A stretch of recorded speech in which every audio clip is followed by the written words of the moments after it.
नमस्कार मैत्रिणींनो, welcome to recipe of माया चव्हाण।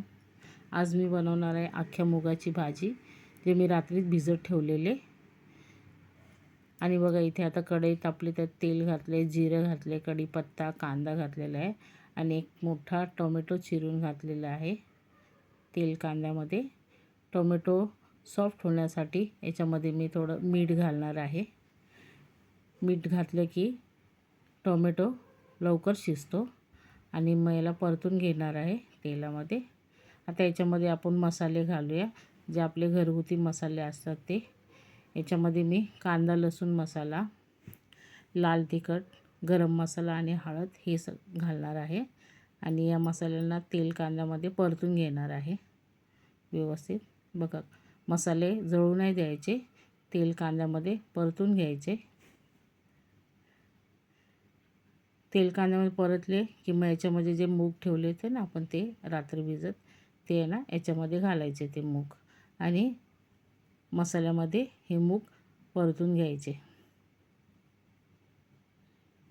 चांगले मिक्स करून घ्यायचे। एक साईडला मी गरम पाणी तापवायला ठेवलेलं आहे। त्यानंतर ते गरम पाणी या भाजीमध्ये घालायचं, त्याने भाजीला व्यवस्थित तरी येते। बघा ही भाजी कशी मिक्स झालेली आहे तेल कांद्यामध्ये मसाल्यामध्ये। आता आपण याच्यामध्ये गरम पाणी जे केलं होतं ना, ते गरम पाणी आपण याच्यामध्ये घालूया। हे बघा, आपल्याला गरम पाणी याच्यामध्ये घालायचं, जेवढी आपल्याला भाजी शिजायला पाहिजे तेवढंच पाणी घालायचं, जास्त पाणी नाही घालायचं। जास्त घातलं की मग भाजीचा गाळ होऊन जातो, कारण ही मुगाची भाजी सॉफ्ट असतात हे। आता याला एक उकळी आली की मग आपण याच्यावरती आहे ना झाकण ठेवूया आणि गॅस कमी करूया आणि शिजू देऊया भाजी। एक साईडला आता मी इकडे चपातीचं पीठ मळते। इथं पीठ घेतलेलं आहे, याच्यात मीठ घातलेलं आहे आणि पाणी घालून हे पीठ मी मळून घेणार आहे व्यवस्थित। पिठाचा गोळा करून घेणार आहे, पाणी घालून व्यवस्थित पीठ मळून घेणार आहे।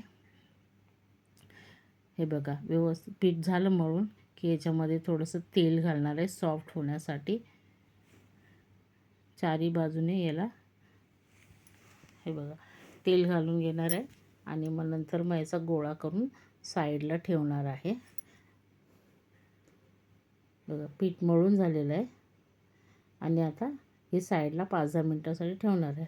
5-10 मिनटं झाले आणि आता मी चपाती करायला घेते।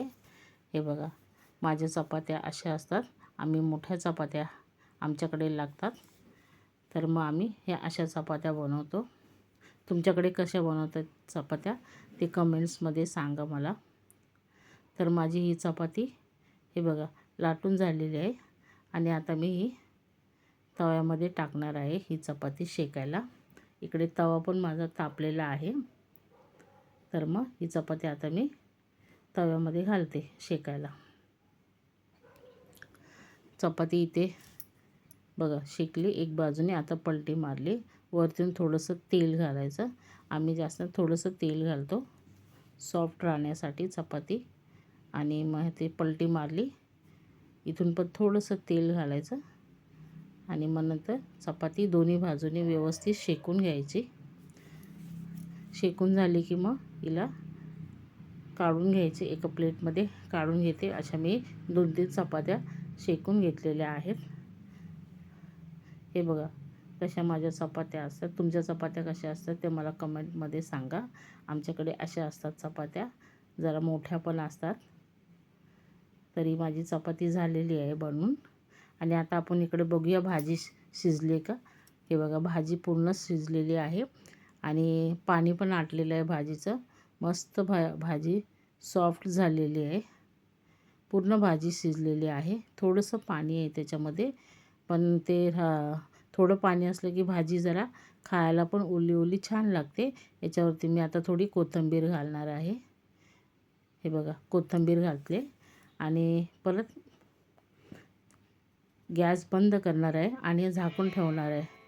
त्याच्यानंतर मी हे आहे ना, हे बघा भाजी झाली की मग याच्यावरती मग झाकण ठेवणार आहे मी। थोडी थंडी झाली की मग नंतर मग झाकण उघडणार आहे आणि मग नंतर मग ही भाजी मी नाश्त्याला सर्व करणार आहे। हे बघा मिक्स करून घ्यायची हिला. कोथिंबीर घातली की मग थोडी ही भाजी थोडी सुकी होऊन जाते. मग सुकी झाली की मग ती खायला पण छान लागते. आणि आता ही मी प्लेटमध्ये काढते. प्लेटमध्ये चपाती घेतलेली आहे आणि ही भाजी पण काढते ही. हे बघा कशी वाटते ही भाजी. खूप छान झालेली आहे ही भाजी. ओली ओली, जास्त सुकी पण नाही.